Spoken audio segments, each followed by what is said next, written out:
Hi there. Um, it's the day before Election Day. Phone has been ringing off the hook. Um, I don't answer it. Unknown number, private number, Democrat survey, Republican Party, you know. Um, we're really invested in this election, and that's good. I hope a lot of people turn out to vote. But that's not what this is about.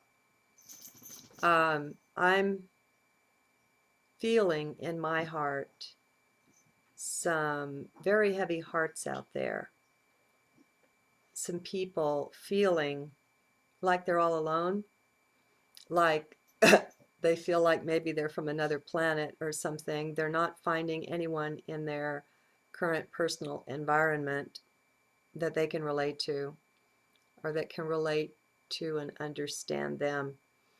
And that makes it hard. The pull of the world is such that it it pulls you. It pulls us into believing that it is reality when it's not.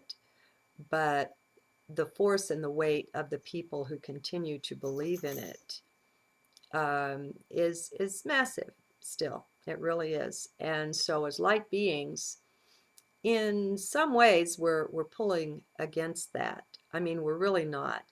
But that's a momentum that our trek from the head to the heart must overcome.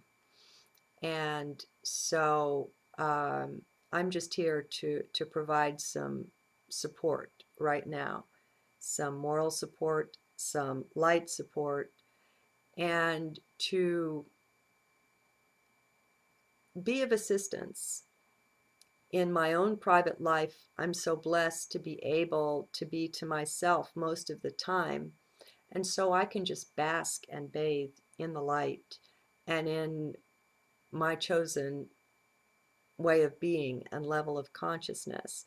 I don't have things continuously bringing me down.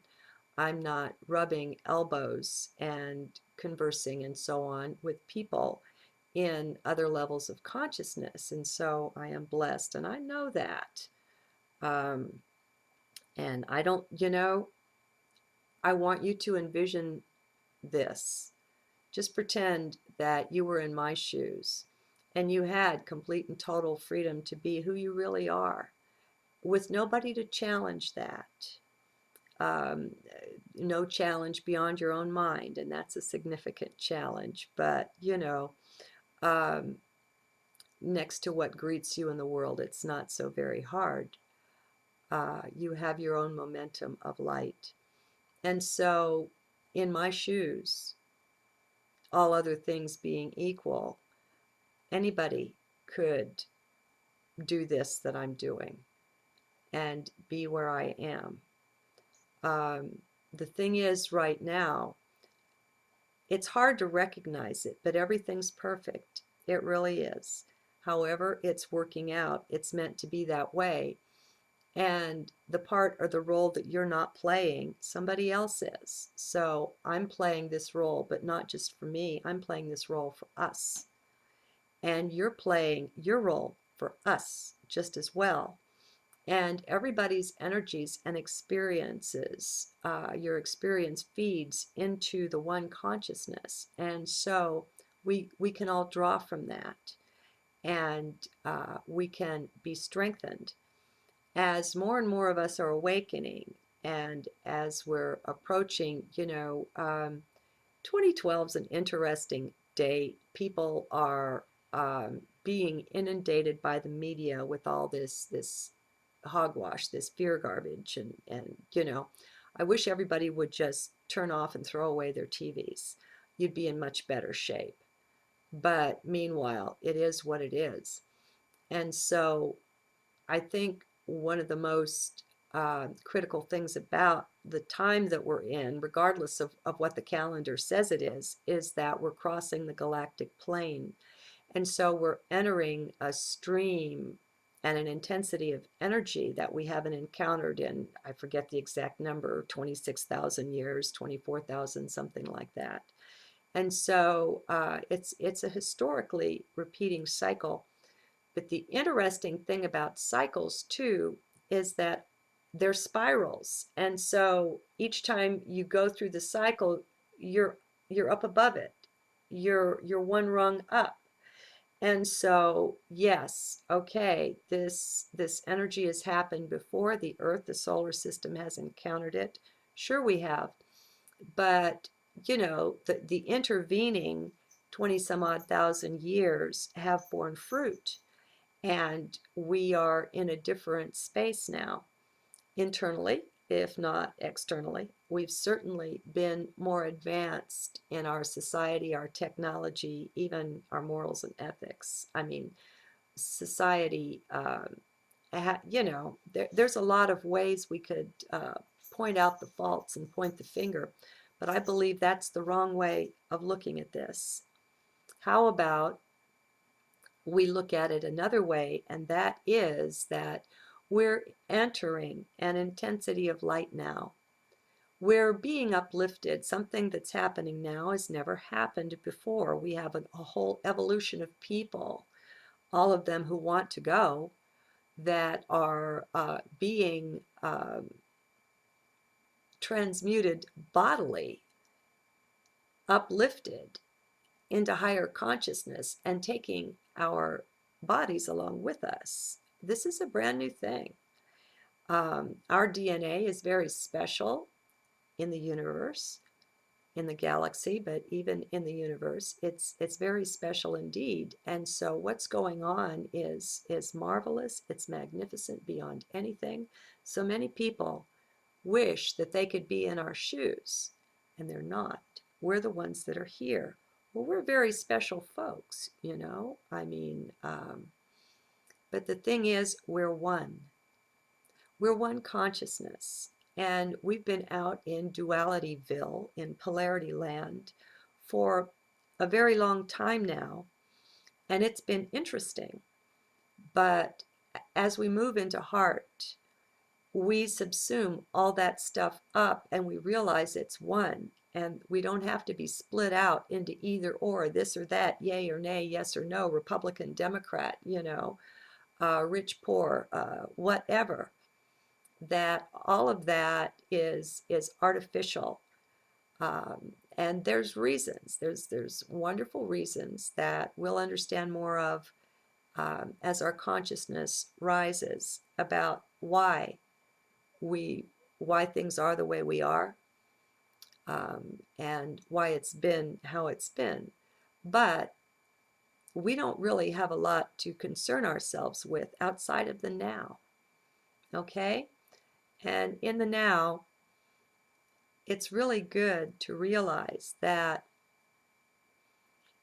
you have infinite support, accessible in heart. It's not going to be accessible to your conscious mind. Don't expect it to be. It's not necessary for you to channel to get some direct telepathic contact or connection to get this support. That's a fallacy. A lot of people doing that, it's because they're stuck in the mind and they're looking for that linear thing, that worded message, and sometimes they contact the good guys and sometimes not.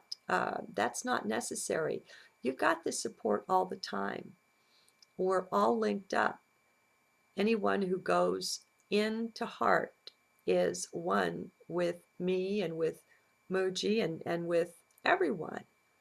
All the light beings are gathered together more and more consciously in heart. And so link up there. And it's also good. Sometimes you wonder, how can I make a difference? What can I do? And we have this intense desire to serve, to support, to help, to leave footprints in the sand, to be meaningful. And if we look at that in a linear way, which is all the mind can do, then maybe you say, gee, I'm not doing videos, I'm not giving lectures, I'm not writing books, what good am I? And that's very, very linear, and it's just so not true. When you're a Christ, when you're a Buddha, when you're like that, your aura is as big as the planet and bigger. And so everyone exists inside of not just your heart, but your energy force field as well. To the extent that you magnetize light, to the extent that you transmute your crap, um, you are, just by the nature of your existence, your very being, you are supporting me right here, right now, with what I'm doing. We're all supporting one another, and it's done by being, not by doing. The doing is nice, and we're called to the doing when, how, and where it's appropriate for us. But just by your being, you don't know. You walk through a room full of people, and you won't know, and they won't know what it is, but it may be that a dozen people that you passed by that came in direct contact with your aura were blessed. Those people, you don't know what the results of just your beingness are.